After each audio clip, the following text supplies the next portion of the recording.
Ahanba maktada Salai Story Channel ki mahut sinjaduna Panthoi Mangang na mayambu taram na oksabaga loinana ikokno na khuiramsari.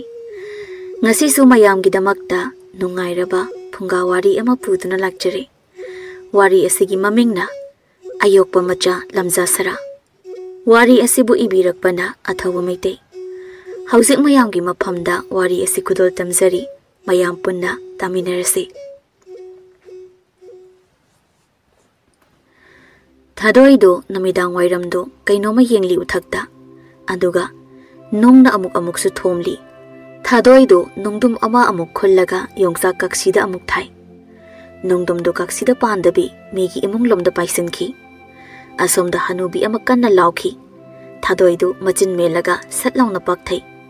Hanubi do sumangda ma thonglai ma sa khidreda kanano isu tomba kokta nungna palin heibo. Thadoido yongsa kaksi ama ani pairaga ising sanabul ama makokta puraga changlei. Lambida sana hendu angang khara tanaraga chenthori. Angang singdo hotana chenkri. Namidang wairamda kanana migi maning maya da chelo hai ha mi da theng sana hendu thadoida dong launa thengjili. Thadoido sanabunduga punna tusili. Asas ayo kaino ni nangba migam da udraba sawiya de lambi gi suthe oi basida uhawdabane nari gai sarano sida as khutchiloi na tale yare yengle no sana hindu tumina lambi rom da chatki angang sing dudi kai da chen khrabano amata leramdri. Sana hindu nungmasa ama pairaga lambi da lakpada thongal amada naha ama lerami. Naha dumna sana henda sana hen akhoi bokse makok se china sue nang leng batawani.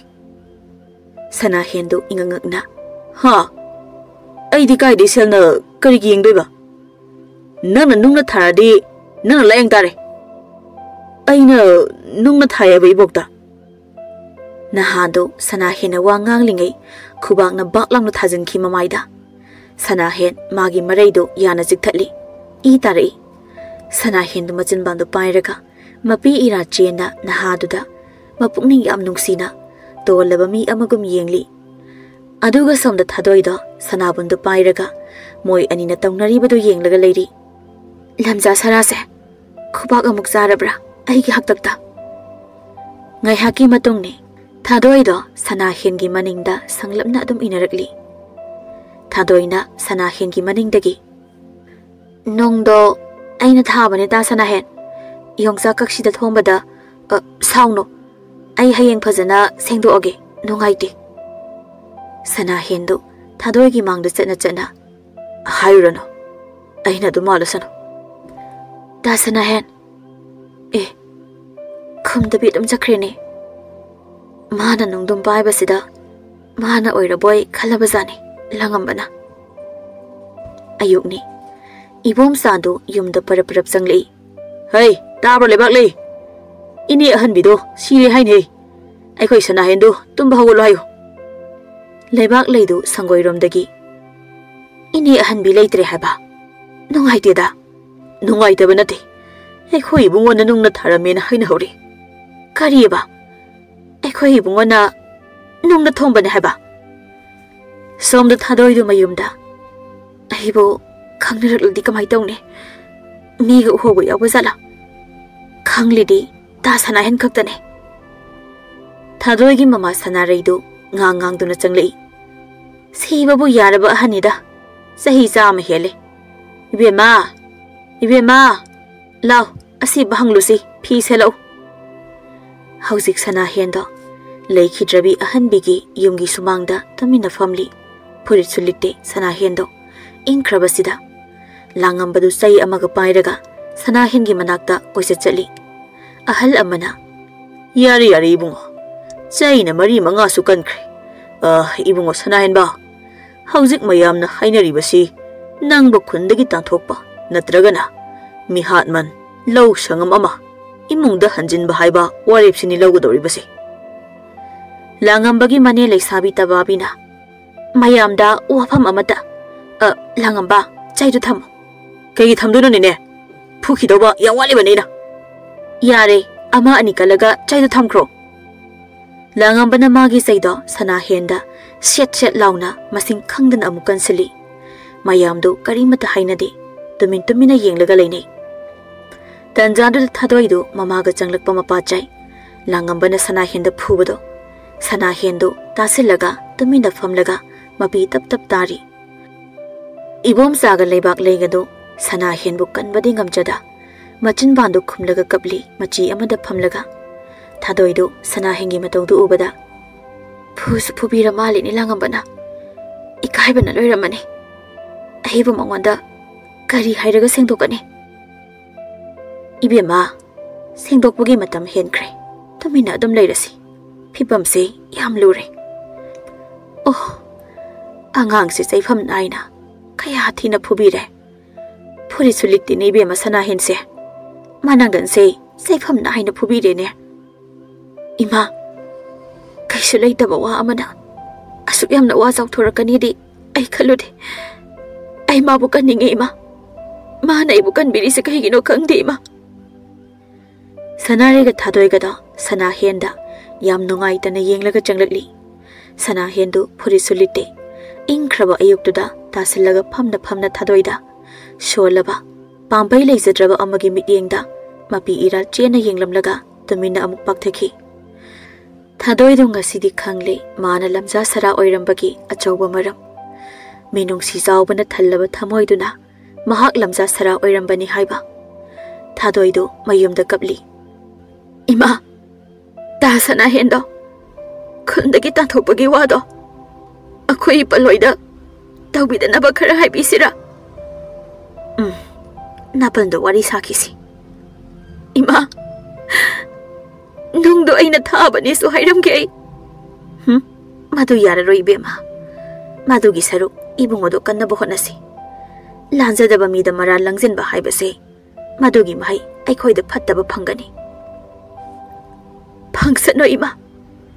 Tasana hengi puksel. Asumna chawramgani haibase ima.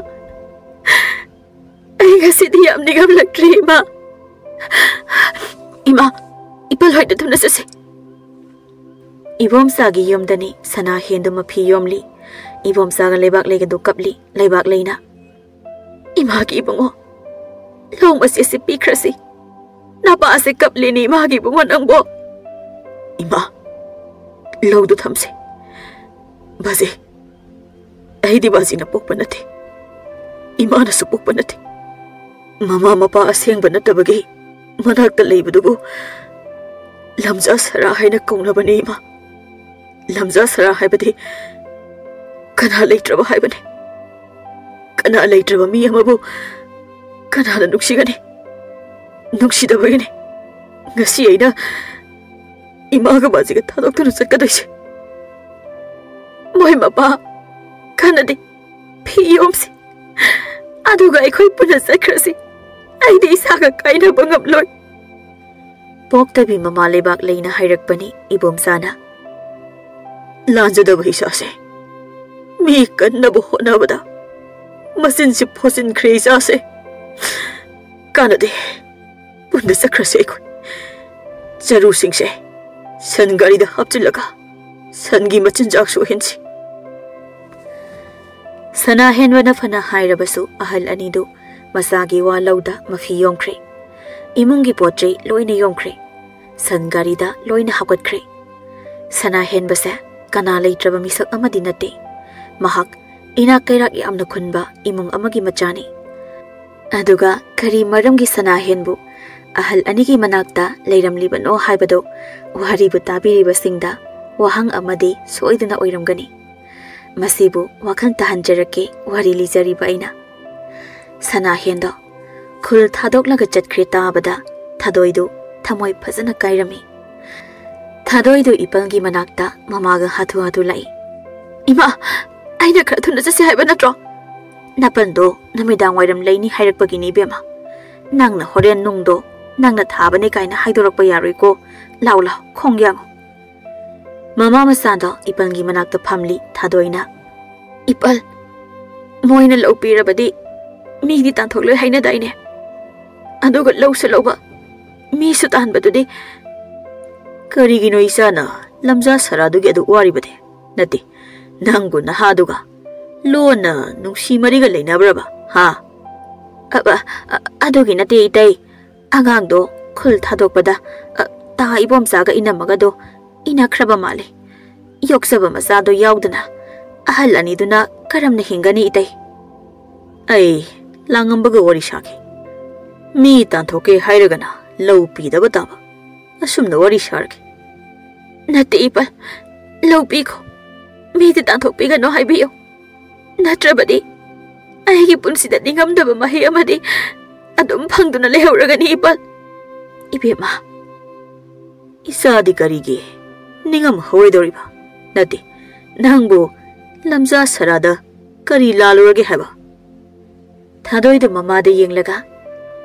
ima masigi ningamdaba mairina maisak oigadai sarupadi ai asengba se haidoglaga wakhal yangna kuya to sina sikhibana phaiye ipal ibok ahanbi da thomba nongdo ai nane ipaldo thadoida tumina yenglaga lei ibema namagi kita pau khandida ko nagse ima ai amagi haktakta imunga mamangba ipamdi aduga moina lawriba warepto aina mari yetkani thadoina nongna thombadagi ahanbi sibani haibasi khullekai miya oina masi wari sanaba haure adubu sana hena hatbani hainari adum thadoina sana henbu nungsiduna kanna ba hotnabani su amuk hainari langambadu manega wari sari manena sagat kino ibungo ai wa haigi mara leibanati mama masado asengba khanglabasu mama masada sauragumsi imagi mi mahut piyona git launa hekta namlasi mi nabok hatpagi mi mahut piyu hairadi moi mi amade ekhoida pidaba yaroidana ine mi bu mahut kana singnage mi haladi mi singba tabani kaino ibungo maraido ai tawki hoida akhoi ni di mapan thongda khuini manungdana huni ine na ngamdaba leiponte ine na hatpa ngamdaba kungulai subi khoi boksu thadoi na to pire nati nangbo masak phajabi thadoi se pamdabrane halangamba langamba do lawai luton sana as karino de ine na hanglei wahang sibo thadoi na aikoi gi yongsa kaksi hekpa khuding ayu angan ba khuding yongsak mapan khunba maana lakpa ngairaga yongsak makhongda lummaga yengjariba ainabu nene iboki mahut mi oina singo hairasi nene lamja sarado kausilase lawgado amata lawrisi mi oina singo hairasi manena siliba lalongda langambadi laina sinbiba thawranga chap mana khrabadungai ahinga tumba yaramde khul amadani sana hendu lambigi mataida sangari do khami ibom sana ahang bul lamlem amada pakhal lama khalaga khundaba yabra haifet yengshi bungo mina adoda hairaktaba lai khurumsi khundaba haiba simaktabu lamlem dagi khundanari bangaktani bazi aigi pa sengba kaida lege ibungo nangi ima ipa lai khidre nangi ima ipa ina kunba imungni napado mimana daba mi amani namasu mimana de namana pagi lanthum sing nakhura tonga chap manana yenbirami napuna adubu mapu onthokna phatraba nakhura tona namaga napagado sagol do laida chalingai lok amada inthaduna hatok bikre aduga napaga namaga gi maral mathum aduna nakhura tona loina lobikre imai pagi lanthum de ayo ipum thokro dima yara roi maram di nangdi ai khoini yumda purakle sagol do laiduda nangdi karimata soktana leiramle moina nang kanano khangdi hairi ꯂꯩꯀꯥꯏ ꯌꯥꯎꯅ ꯃꯗꯨꯗꯒꯤꯅꯤ ꯂꯩꯀꯥꯏ ꯃꯤꯌꯥꯝꯅ ꯅꯪꯕꯨ ꯂꯝꯖꯥ ꯁꯔꯥꯅꯦꯅ ꯃꯤ ꯑꯃ ꯑꯅꯤꯅ ꯄꯤꯛꯂꯤꯉꯩꯗꯒꯤ ꯂꯛꯅꯕ ꯍꯧꯈꯤꯕꯗꯒꯤ ꯆꯤꯡꯗꯨꯡ ꯂꯣꯏꯅ ꯏꯅꯈ꯭ꯔꯤꯕꯁꯦ ꯃꯃꯥ ꯃꯄꯥ ꯃꯁꯛ ꯈꯪꯗꯕ ꯍꯥꯏꯅ ꯊꯋꯥꯏ ꯎꯁꯤꯠꯇꯅ ꯀꯔꯦꯝ ꯀꯊꯥꯏꯅꯕ ꯇꯧꯔꯤꯕꯁꯤꯡꯁꯦ ꯏꯕꯨꯡꯉꯣ ꯅꯣꯡ ꯅꯠꯇ꯭ꯔꯥ ꯃꯪꯂꯤꯕꯁꯦ ꯍꯥ ngasi san gari makha sida lelasi awang da su nong tarpagi makhol tai moi ahum da san gari makha da mai masa amatik laga nungsit marak tu da ngasi nong masima nong tuptuna lelami amadi namit nini humni haire lamlem du da pakhan masa ama khanduna leinaba thaurang tawba makhoi mama masa do som da thadoi ki imunga langambagi imung khana chainaba thokle langambagi yumdani thadoi do ine duga awai akhum tawnari noi da pabada khunna warip lobane law in khol loba ama natraga mi tan thokpa ama haina aduga ta sana hengi lobukta law khoiri sina kana ge yabada khoiriba mi dino na tan thokraga langamba nangbu mi ga tharu bro ha mi ge lobukta da ha kai de wa no ne ai khoi edina sili thorang siga aduga yam phak jatro thadoi iyare sigi wase loi toga sana hendo amu koksilo ado ai di lofam di lokhi deko lofam su loroi mi su tanthok laroi mi oina singbiro kariba mi oina singoba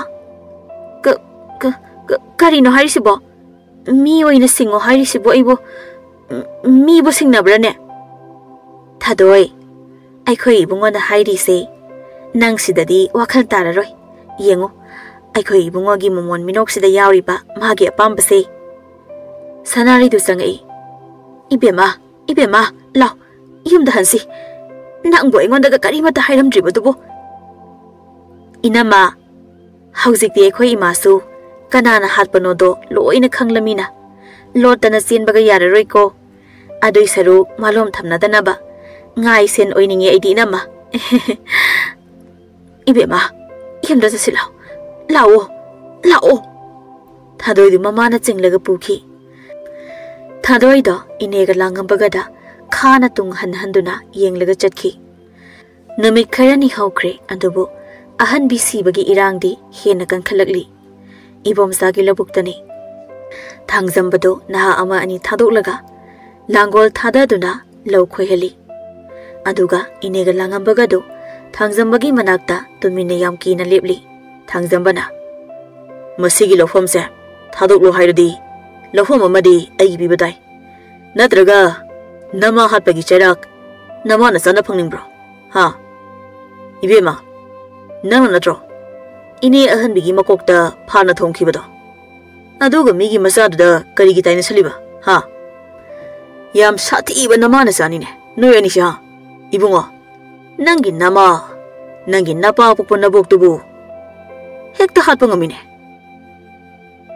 ngakli badi tadana kamai tawna khangli no wafam sibo law khoiri bangang se aina wa meli bane thabak piraka numita angang ani si aigi ok hatam duna thokhi bagi tanakhi bane oh ai wakhan tare tada aigi di lofam di leite aduna thadoi do aina sum yana ba themlaga mapu panda ba lofam si tadana adum paibiro ibungo yumda jasila ine aidi thadoi ba mi ko thadoi da mi singo haisi ko aidi mag lohongni ne thangjambado moi ani du da yenglaga pangkraba noi ne su mi ga hatpa su sari ine ga langambaga do makop thina saba habado oire ine na lauri da chana langambagi tungdagi ibungo kamai tawsige mi su tan thokluba law su pi khiba aduga thadoi so ekhoi na piyo hairuba khaji tagi onthokna phibam amagi awaba komda ta dawraba za lai khoi ani boha aidi thadoi lawni ne lawdu so handoko moidu su koksilo mayam se loina yana ko aidi thadoi lawni wa loire ine do chatpa lepaga nang thadoi pambra natraga ekhoi hingba pambra ha thadoi ki wakhan thadoklasi tangthokhiba singdo koksilasi aduga lawse thangjambada pikhrasi Ibok tinang hat panatro. Kui na su hinglaway dubu nang nahaki halaga. Nabong na wahay kuding aingonda. Nangi napa hat pa na soong kudong bitin da nangang layadi pa na thomba tapani.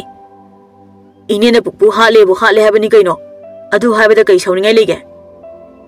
Manedo labog tagi laytum amatap lang na kulaga. Langambagi manangganda dup lang na thome. Langambado manega laurida dupda punari. Langambada maneda khongpak tu thangalaga. Ine nang aina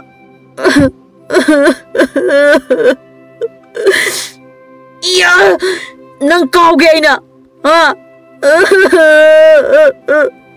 hai ma masi maneda kau ni masi ai pai de sallaga pai de hai kwang siti ai sire laytum pai ga muk sin le ne masidi nongdum sina thomhauda di ai mapugi laikonda hainam leina moina tinki batare langambado laytum asauba ama thangalaga lauraga sensilei manedo manaktagi laytum ama tap longna pai manedo laytum phajaba machek naiba yompak na yanba changloidaba ama phangi makhutna ine nong ai na loina haidorane daidi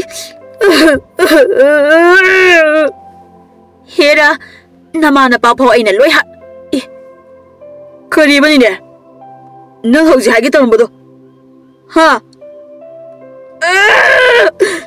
na hauji ke hairo hai ai ngonda ne tawre ni masya uru sakta ba man ba nangbo na ba ga namaga do aina hai khangbra manena nongdu masek nai badu langambada haijindana pop langna thomki langambada magi makhut anina pairiba korfumuk chawba nongdumdu manegi mabuk mapana thadaki manedu langambada lauraga hai iwa nai ba phangda ba ise angang khawga loina kai ba tare masidi upi ai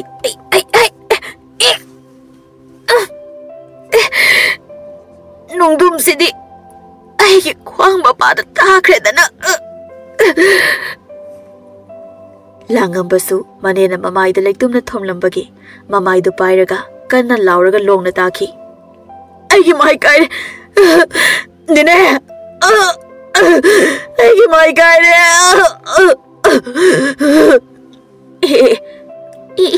hai kai nga kai jau na mai ne na kai su kai da su sa man da bu nangi na sak udui mahut mitang laga poklam ban he na phai labuk da leiramba mi khara sa ani phuna budu yengba loiraga nipa ama yompak ama pairaga lepna ihe ai di kuina phuna do mandana yompak si yana yengluraga ani sidi simina khredana thangna ba labuki nipa amana laurida phamna ai di mai khu si singlaga phana phajana yenghawi sa ani phuna ba se tada adu tada karigino lawsina tada thangjambana paisina natraga sa ani sina thangjambada yon khrabjala aduni ni munal khulgi warepta nama aduga moina tawrisina karino menta de khoiso mi ta tholaga na lawpi daba lawpi raga na mi ta thokta ba haiba warepta yana khibani aduga moi sidi mi su ta thokpi khre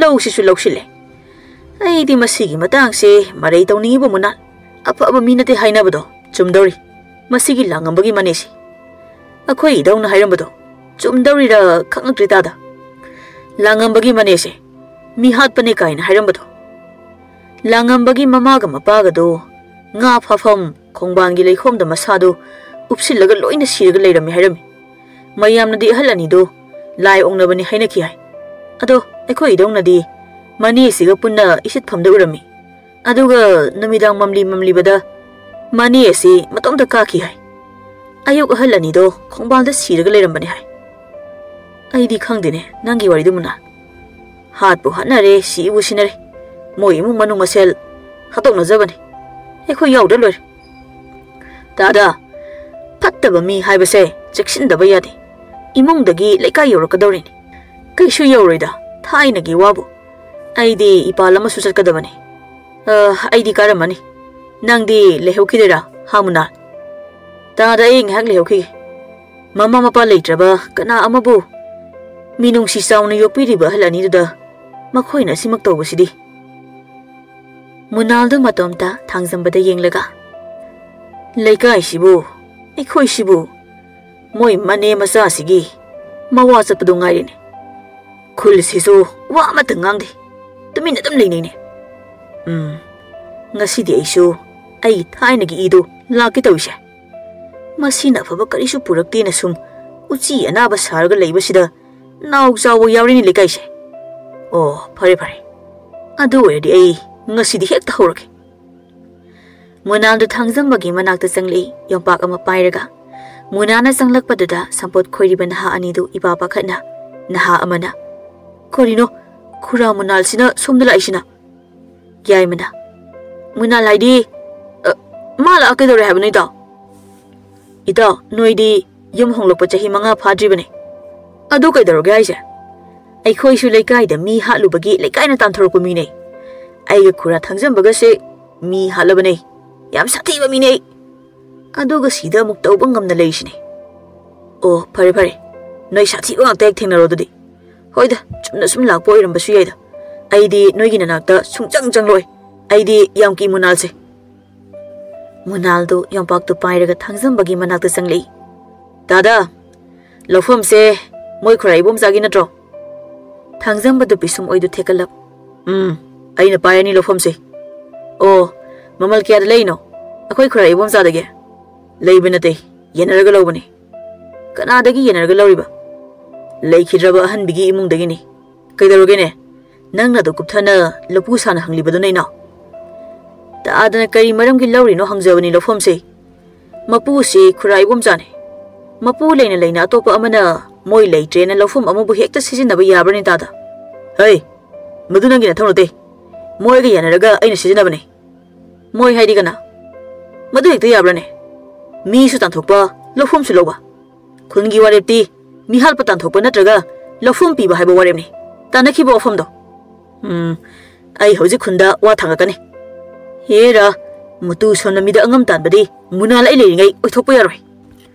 Hai inao. Nang ai masa khangbra. Ha. Ai kanano khangbra nang. Ha. Ai na sida yum hongloli se kari maram gino nang khangbro. Ha. Ai se mi kaya halaga lai nang khanglabra ha. Ai am ki edodi nangonda. Hey. Ai mi di halakte. Ado. Ai am ki edodi nangonda. Hey. Ai di mi di halakte. Ado. Ai di mi di makhong makhut masing khangdana thudire. Shumaina. Hey. Munando mana pari ba yompak tuna thangzambagi makhong moida pop launa haijindana kansinki. Thangzambagi makhongdu prok haiki. Thangzambada kanna lauri.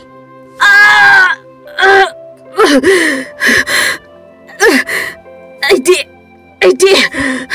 Sidi makut yamna thuira. Hai yaima. Munando yaima da satlauna yengi.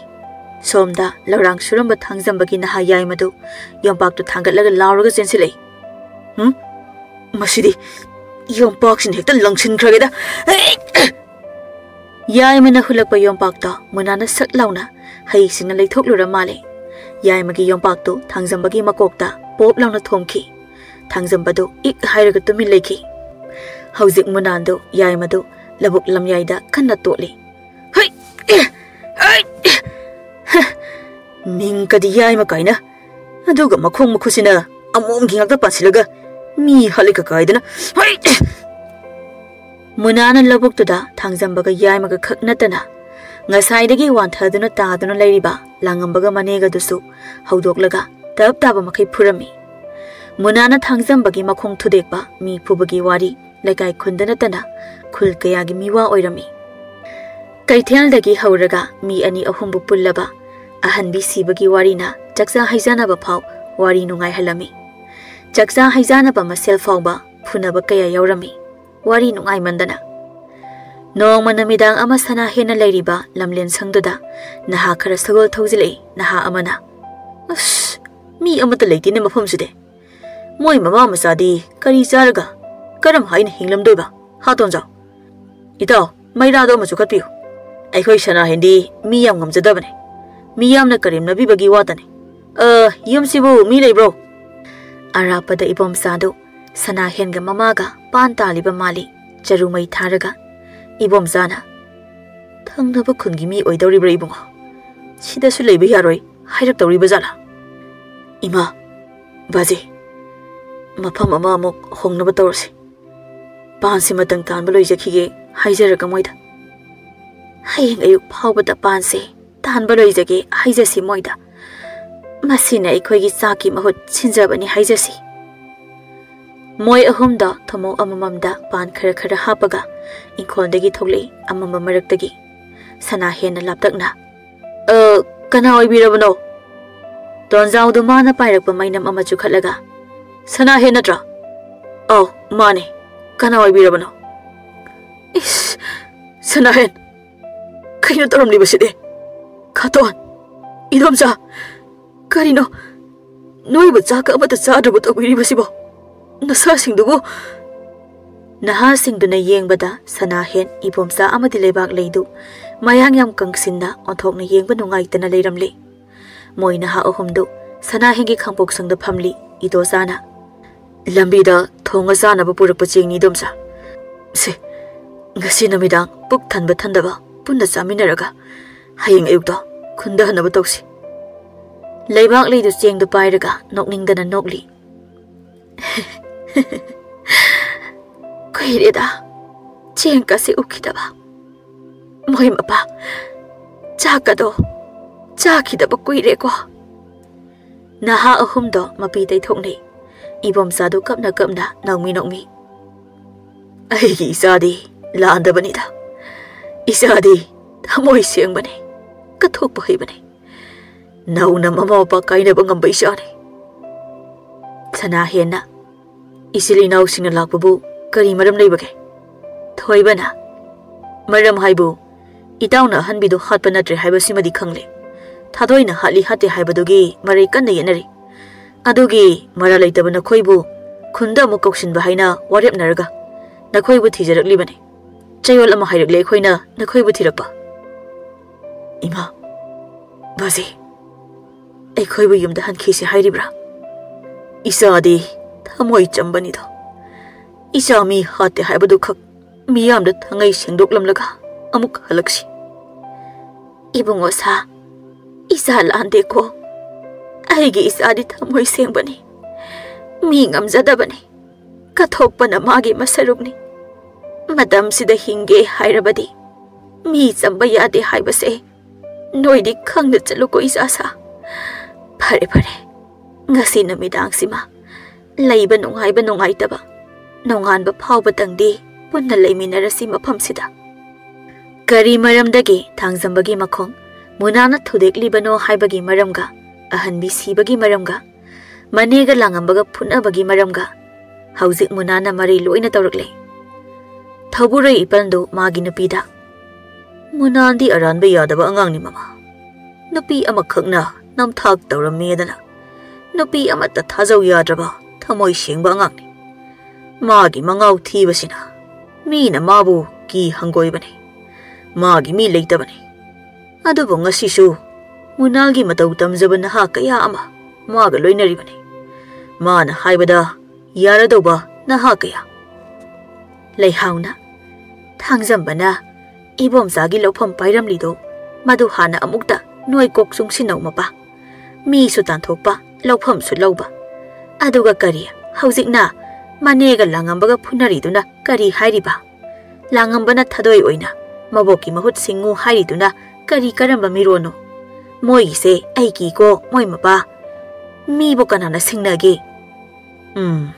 munando mishingni mana kari gumba kharadi soidana khanglamgani ai munando amukta unaruki namidangi sak thonglomkhino kaithelda nga phanglibra yenglakhige thangjambagi yumdani thangjambagi nupi thangjambana hatkre masigini thangjambana khundagi tanthoroklibase manemda chin khumena hatpani adubu thangjambagi mamadu di hingchabini inedo थांजंबगी मनाक्ता फमली याय मसु तुमिना फमली ममाई ममितो पुंपोम पोमलगा मया यमांगसु टेगली थांजंबदो मागी अटेकबा ओइगी खोंगदुदा Munna येंगलगा फमुंगदा ngaraga फमली इने तबाबिना दादा लौफमदो हंदोकपिख्रसि वासे हेन हेन सुम चाउथोरगले थांजंबदो तबाबिदा खाना येंगलगा करी बजगिदो नंगना नमा हटपदो लोइना हाइदोकबा तारिने दुदे हा अइना लोइना हाइदोकबा तारेबा अतोपा लमो बियो अदुगा लौदो हंदोके अइना हुजिक लेरिबसे लम यमना पि करिनदो तादा सुमी हालगा लाक्लिबदुनी तादा खगलो मी हालिसे तादा खगलो साथीरिना खलिसे आइदि मी अमदगी हेना हालक्तब्रो इबुंगा इनमगा खोंबांदा कोना थोमगा हालिबा मिने आई मी हाटपगे हेनबी एंगोंदासु लै याइमना खुरा मोइमुनांदो याम साथी मीगी पोतो पीख्रसिदा आइबुदि हाइमन सिंगमनबै टेक हौद्रे नंगना हाइमन सिंगमनबैरा हा आइगी कोक मखुल कुल हुंदोय फोलिसे हा कदाइदा लेख्रे आइगी थांदो मसी मसी नंगसु यालके थांना याइमदु चेंथोखिबगा लाउरगा अमुक चेंसिलै खुरा खुरा मोइमुनांदो मी खरगा संगे मसक्ति लफोय मालगा कइगिनो माना साम जाथिरिजिबो थांजंबदो तु ख्याउ सुंगी करिबा आइगी खोंगेसे कदाइदा लोटकनि सिदे लांगंबगी मनेदा मसमना चप युंगना तादा खोंगेट सिमदि लोटहौबना फनी काय हाइयाइमा नोइ खुरागी मखोंगेसे कदाइदा नमुक्ता लोसिलाउनि नंगबो याइमदो इमुंगदा सेंसिलगा लोटपा याबा मफम कोइथि थिदुना चेली हौदोंग लाकपदा उसीना मखुल थीबसु हाइफेट माली मागी माओंगदो मपानदा कोंगांगना तादा मनेदुना थांजंबदा लोइना हाइदोरे हौजे वरी लोइना चयोल अमने अइना मने सिलम लैसे मुनाना मोगी कुमहै लोइरे हौजे इना ताइबोम सागै तैमगा सना हेंगदो इरांग सि लोइदिबा फावा अखोइदे लेहेंगदबने थादोइ ममम सादो अंगावबु लांगमने की हंदना असोय अंगम थोनबे याय मी हातबे मुंगने अदना ममम सादो ngak सेंगदबने ला मी नैरुसी इमुंगदा थांजंबदा पेरी पेरी इबेमा मुनानसे कनानो हा लांगंबगी मनेना तादा थाइना खुलगी थौबुरेन ओइरंबनी याम साथीबा निपानी खुलसिदा लमहेन तु हेनबा हुरान चिथि तौबा सिंगसिमा माना थीना थीना फुई मखोंग मखुत फावबा थुदेकबा मसिंग यामख्रे माना तौरिबा थबकसिदा असुंबा अफबा तौबा पांबा नहा कया मतुंग इनबिनबा लेखि अदो अतोपा खुनगी निपा अमना अखोई खुनगी नुपी मसा अमा चिंगलुबगी फुबदा सिदोखिदना खुल अनि लांजाव अमा थोखि मी असोक अपन कया याउनखि अदुदगी तामुनारसे फिंगमल्लेना खुनगी हलसिंगना थौबुरेलदगी लौथोखिबनी अदो मा लेबगी फत्तबा मिदी लेट्रबनी खुनसिदा मागी हक्तक्ता सखत थौरांग याम तौरमी अवांग खुनगा मखा खुनगा फाउनरिबा अचौबा लंबी से मागी लौफम अतोपगा ओनरगा लंबी सेमखिबनी नोंपो खुल फाउनबा नुंगी थोंपाकसे मागी मरौ योलगा सेमजखिबनी ओ मी हातपम इंगाक्ता ngaidana adudi khulse nangsu nabungana namagasu kona thoma halaba namasu kuina hingmalena phana thoma halaba kariya aina khoita sauga inamaga hatpatudi kamai khangiba moi ani isitpado inarakpaduda aina taningdena kona thoma hatpani tada munanda thongjinda phamlaga moigi wari do taraga leiba kuirabajani nungaibana loire noi anigi wari do ibema Mikup amagi matungni thangjambagi kada nupi ama ho ima ai sire aigi maise phaklang da thomjin bigano haina laukhibado somda thadoi do sana henbagi yumda sana henbagi manakta lepaga kapli sana hengi soklaba phibam ubada tasana udab yam kuire adusu aina uhandabani ai isa kan aba honabada noibu ole aina sana henda tumina famlambadagi tapna noklaga kanana nangna mi hale harino hoi Hausikti adusu khangle loina kona tasana ado matamdadi nangna hatpanina ina su khanki nangna su khanki nangna hatpane haina adu boidi lamja sarane aingonda nungai na hingningba natraga wana hingningba animak chap manai aina khangba haibabu ningtham kalen aying asa ani se khangni aina khangba aingonda mina mi chairakpa phubirakpa aingonda chaina phaude phaurabasu ai yare ta sana hen na nai bom ta apiyo phangdrabi aibu amuk ta apiyo ai nang bayam nungsi ai nang gi pipam si yeng bangamde masi pumba ai gi irane ai nang si ta sana hen ibom sagal lebak legadu pukhri da iruzaraga karak patanja su oiramle thadoina sana hen bu phamna sana hen gi mareng jumda kolaga kapli madu su ure ibom sana khonjal ison chona ihe pakhang lesa ani se nungsinaraba male do nungsinara sano udaba amukta sase ekhoi ani amukta uraga ikai nungsi anari base yanaba ngamlaroi hai moi mapa aikhoi ibongona leisabi masa sigi mapi se taithok pi khrene as ngasi hek chelo su munana mi hatpa kanano mayek sengna puthoklami sana hensu munana thiduna khunda purakhibani thangjambaga yaimaga da munana tanthokre onthokpa haibaduni thangjambaga yaimaga tanthokpada langambaga manega su yaukre anduga sana henga thadoiga su ngasi tarani haire leisa pakhang chenba songba tawba khul amada mathauna leiba munangumba mioi ama leiba mathau tare asumbada tawba mioi hauziki matamda leiba mathau yamna tare haiba utliba wari ase matanga swaida loisinjari tabiriba khwai pumna makpu Panthoi Mangang na amukka hana khurumjari yaifare